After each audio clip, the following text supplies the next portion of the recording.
You know, what if the secret to future-proofing an entire region's economy wasn't dreamed up in some high-tech lab, but was inspired by an ancient farming tradition? Well, today we're diving into exactly that, a fascinating strategy from Southeast Asia called the Lumbung Resilience Framework. Sounds interesting, right? Let's break it down. So everything we're about to talk about comes from this one simple idea, the lumbung. Now, on the surface, it's a traditional Indonesian rice barn, but it's so much more than just a place to store grain. Think of it like a community-run insurance policy. The whole village pitches in during the good times, and anyone can draw from it when times get tough.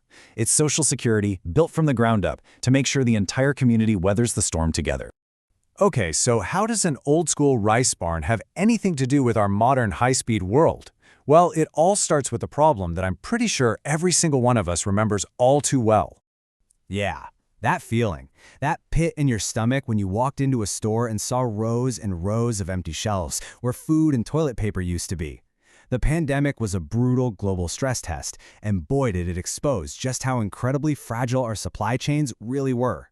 See, for decades, the world ran on this model called just-in-time. It was all about peak efficiency, parts and products arriving exactly when they were needed, no sooner, no later. It was brilliant for saving money, right up until it wasn't. One little shock, and the whole system shattered. So now, the thinking is shifting to just in case. It's a Lumbung-inspired idea. Build up some buffers, have a surplus, and focus on being resilient, not just ruthlessly efficient. And let's be real, the shocks just keep on coming. The vagaries of nature that ancient farmers worried about have some pretty scary modern equivalents. We're talking about geopolitical conflicts that can erupt overnight, climate disasters getting more frequent and intense, and of course, the constant threat of another pandemic. The old just-in-time system just isn't cut out for the world we live in today. And this is where the solution comes in. The Association of Southeast Asian Nations, ASEAN, is looking at this old tradition and thinking, hey, we can do that. They're taking the Lumbung concept and scaling it up into a really ambitious plan for the entire region. And this is not some quick temporary patch. No way. This framework is a huge piece of the puzzle for their long-term plan, the ASEAN Community Vision 2045. They're playing the long game here, building something to secure their economic future for decades. And the ambition here is just massive. I mean, listen to this goal. This is all about changing how the world sees ASEAN. It's a shift from just being a place to sell things, a marketplace, to becoming a powerful, self-reliant production powerhouse that can handle whatever storms the global economy throws at it. So you might be wondering, what's actually in this giant, high-tech, regional lumbung? If it's not rice anymore, what are the modern essentials that are going to keep this whole region running smoothly? Well, the heart of the whole thing is called the Regional Strategic Reserve.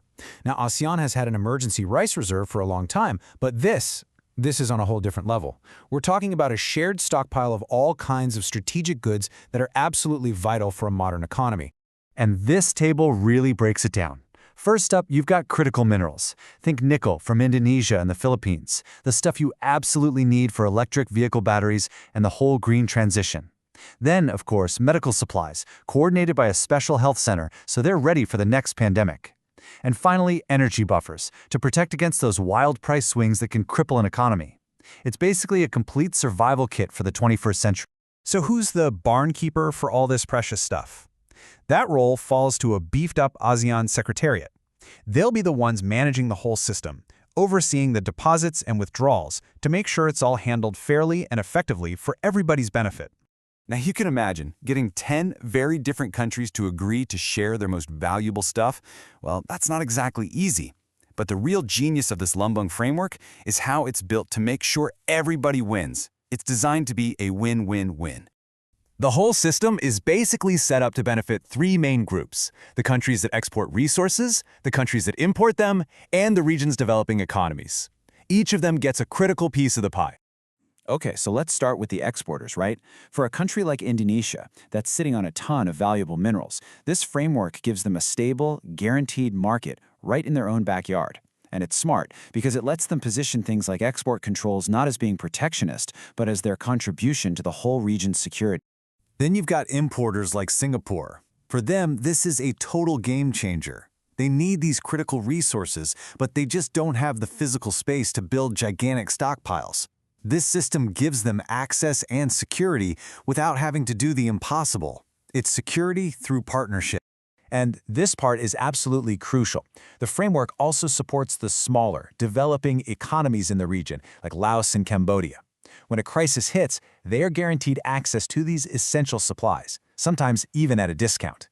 It creates this real, tangible sense that they're all in it together, helping to close that development gap. But the vision here is bigger than just hoarding supplies for a rainy day. It's about building a system that's truly sustainable for the long haul, one that cuts down on waste and makes the whole region less dependent on the outside world. And this is where things get really forward-thinking. The framework is built around the idea of a circular economy. Just like a traditional Lumbung respects the natural cycle of planting, harvesting, and returning nutrients to the soil, this modern version respects the entire life cycle of materials. And here's how that works in practice. First, you use those critical minerals to make things. But then, and this is key, instead of that stuff ending up in a landfill, you recover the valuable materials from old electronics and batteries. The system then makes it easier to trade those remanufactured goods, which means all those precious resources, like lithium and gold, stay inside the ASEAN economy instead of being shipped away. So, it all comes back to this one big question. The Lumbung framework is this bold, incredible bet that the simple, ancient principles of a village rice barn, sharing, planning ahead, and community security can actually be scaled up to protect over 600 million people in a complex modern world. It really makes you wonder, can an old tradition be the key to unlocking a truly resilient, digital, and green future?